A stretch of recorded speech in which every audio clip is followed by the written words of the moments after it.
Hey everybody, my name is Jeff Everidge. I'm the president of Trident Proposal Management, a full service proposal development and marketing firm for government contractors. And I'm also the lead orals coach at Trident. We have a 3-person orals coaching team to coach our clients on their oral presentations to the federal government, typically for very large contracts. And I'm going to talk about 3 key ways of coaching, or 3 key techniques for coaching teams that are really large when the presentation has to go all day long or it's really long. So large presentation teams, 15, 20 people or more, and all day orals where you're literally there from 8 a.m. till 5 or 6 p.m. And why these are special is 3 things. One is that they're very expensive and proposal budgets get blown in orals and orals practices. And so when you think about it, if you've got 20 people and you roughly, the internal rate to pay them is like roughly, $100, right? And they could be billing a client at $200, right? The differential there is you pay them $100, you don't get to collect $200. It's a $300 difference times 20 people. That's in the thousands and thousands of dollars per hour of every hour of an oral presentation practice. And so you really want to be very, very focused on how to make your practices efficient. And the 3 things are going to help with that. Another thing is the actual individuals, when you have really long days, they get burnt out. So you really want to watch out for burnout. And burnout shows up in different ways. One is indifference. They don't show up. In lack of motivation. They just don't care.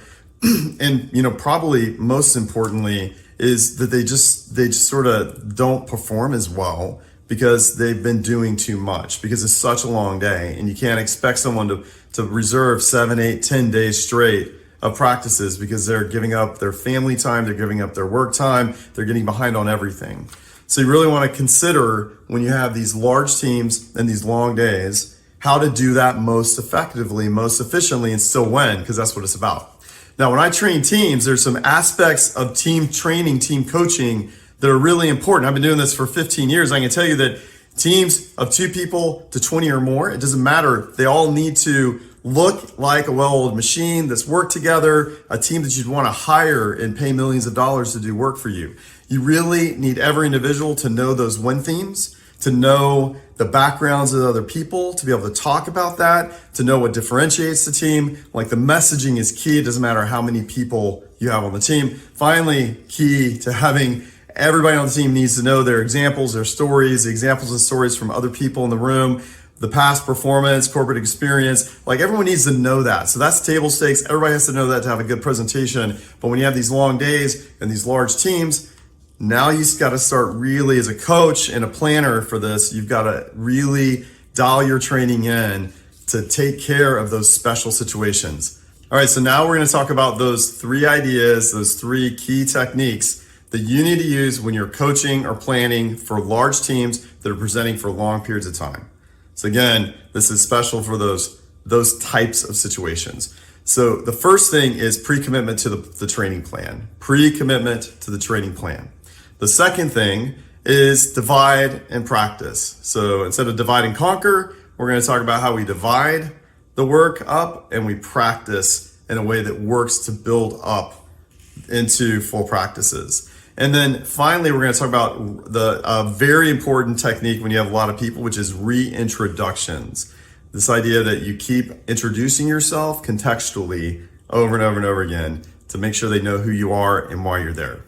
So let's dive into number 1, which is get pre-commitment to a reasonable plan. All right, so what I'm talking about with this is when you have a large team, you're gonna have people that were stuck with it. You're gonna have people that are super motivated to be there because this is their follow-on of their contract, and everything in between, right? So you got low motivation and high motivation in a large group. And that means that some people and then you also have just people that really wanna know what's gonna happen. Right. And what that means is that some people are going to immediately start trying to get out of it or, not go to some sessions or going to talk about all their conflicts. And so what you want to do is you want to build a coherent, reasonable training plan. And you want to communicate that training plan and individual roles in detail frequently and get pre-commitment to what you're going to do.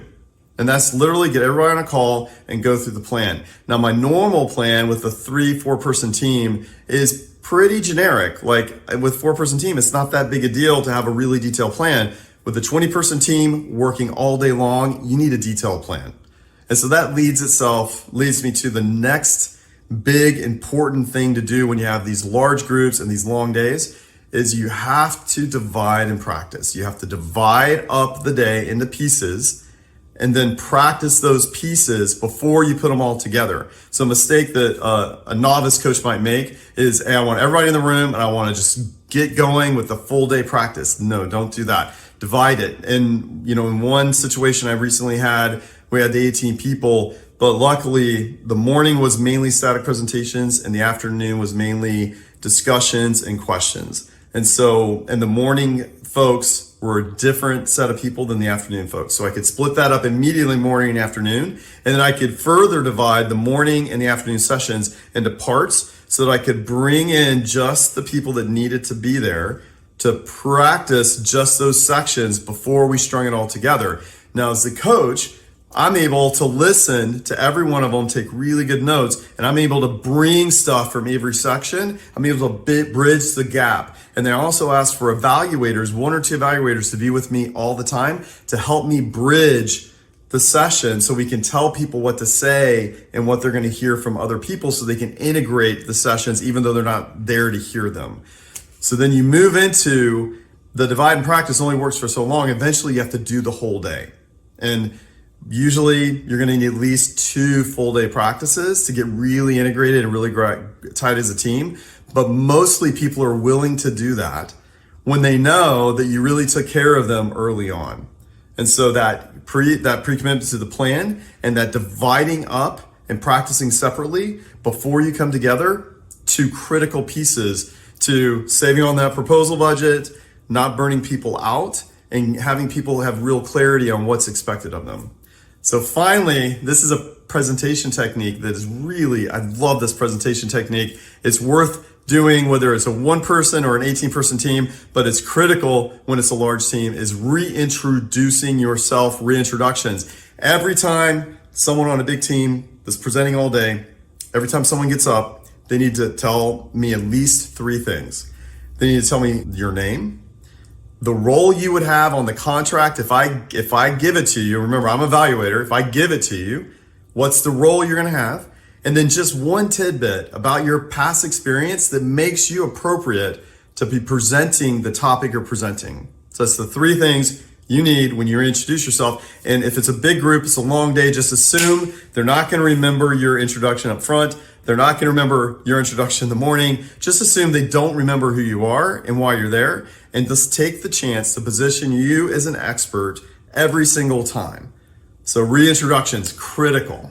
Right, so recap, what you want to do if you have a really large team, 15, 20 people or more, heck, 10 people or more really, and you have a really long day on top of that, like a full day of presentations, what do you want to do to mitigate the issues that come up with that, like blowing your proposal budget, burning people out, having people flake, those types of things? Well, there's 3 things. 1 is, most importantly, is you have to have that pre-commitment to your training plan and communicate that detailed plan a couple different times so they know what's going on, what to expect. They can plan around it. They can have a little bit of time to live their lives and do their day job. 2, really important, is divide and conquer, divide and practice, split that day into manageable pieces, and then work with individuals and groups of people on their pieces and then string it all together. And as a coach and evaluator, you're the glue, you're giving them the coaching to put all those pieces together as well. And then finally, from an evaluator perspective, it's hard to keep up with 18 people. So you really want to be laser focused on positioning yourself every time you speak through a reintroduction. And that reintroduction has 3 parts. It's your name, the role on the contract. I don't care if you're an executive with the company. What I care about is what are you going to do for me? And then on the contract, and then finally just 1 tidbit of your past experience that makes you the best person to present that topic.